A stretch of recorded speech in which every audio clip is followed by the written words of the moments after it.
नमस्ते दीदी। नमस्ते। दीदी एक सवाल पूछना है। हाँ तो भक्ति मार्ग में हाँ देवी जे मंदिर में ॾिसंदा आहियूं हाँ कि बलि चढ़ंदा आहिनि, हाँ त इन जो अर्थ छा आहे? हाँ ॾिसो, असां जीअं पाण बलि था चढ़ायूं, बलि चढ़ायूं मतिलबु कंहिंजी न कंहिंजी त पाण जान कंहिंजी त निकिरंदी सही न।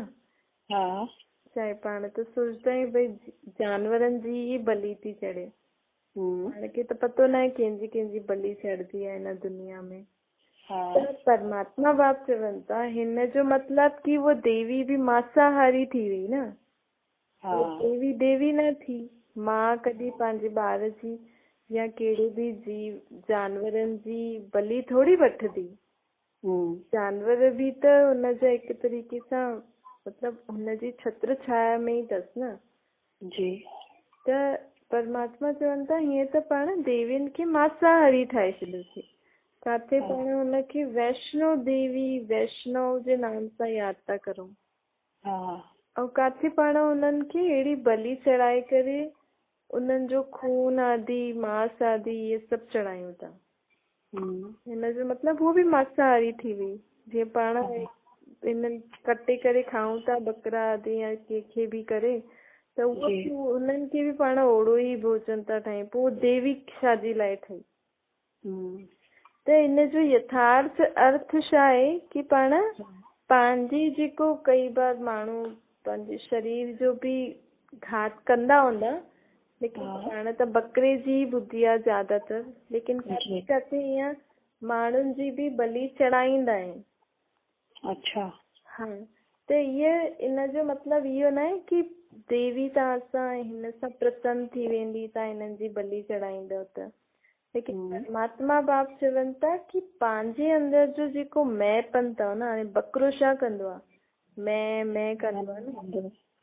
ऐं पाण मनुष्य आत्मा बि छा कंदा आहियूं, मां ईअं मां ईअं मां ईअं।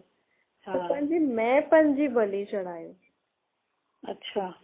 तव्हां शरीर खे कटे करे हुन ते न चढ़ायो, पंहिंजे शरीर खे जे भान खे भुलिजी करे पंहिंजे पाण खे आत्मा सम्झी करे उन्हनि खे यादि करो। अच्छा। छोजी उहे देवियूं बि एतिरे शस्त्रनि वारी एतिरे हथनि वारी देवी त हूंदी न आहे। हू त हिकु शक्ति जो प्रतीक आहे कि आत्मा में एतिरी शक्ति आहे कि उन आत्मा जी शक्ति हुन शस्त्रनि जहिड़ी आहे। जीअं उहे शस्त्र कमु कंदा आहिनि न, शस्त्रनि सां पाण छा न करे सघंदा आहियूं, उहे ई आत्मा में एतिरी शक्ति आहे कि कोई भी आसुरी संप्रदाय, कोई भी बुरी शक्ति मुंहिंजे अॻियां न अची सघंदी आहे। अच्छा। तो उहो शक्ति कॾहिं धारण थींदी जॾहिं पाण पंहिंजे शरीर जे भान खे भुलिजंदासीं, पंहिंजे पाण खे आत्मा सम्झंदासीं, निराकार परमात्मा खे यादि कंदासीं।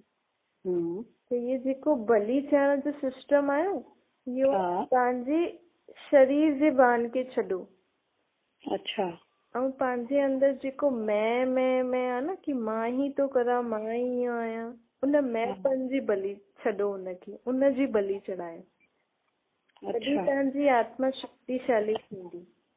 अच्छा। तॾहिं तव्हां जंहिं बि शक्ति जी आह्वान था करो, जंहिं बि शक्ति जी पंहिंजे अंदर जंहिं बि शक्ति जो आह्वान था करो, उहा शक्ति तव्हां में ईंदी ऐं तव्हांजो सभु दुख अशांति बुराई आदि सां तव्हां मुक्त थी वेंदा। अच्छा।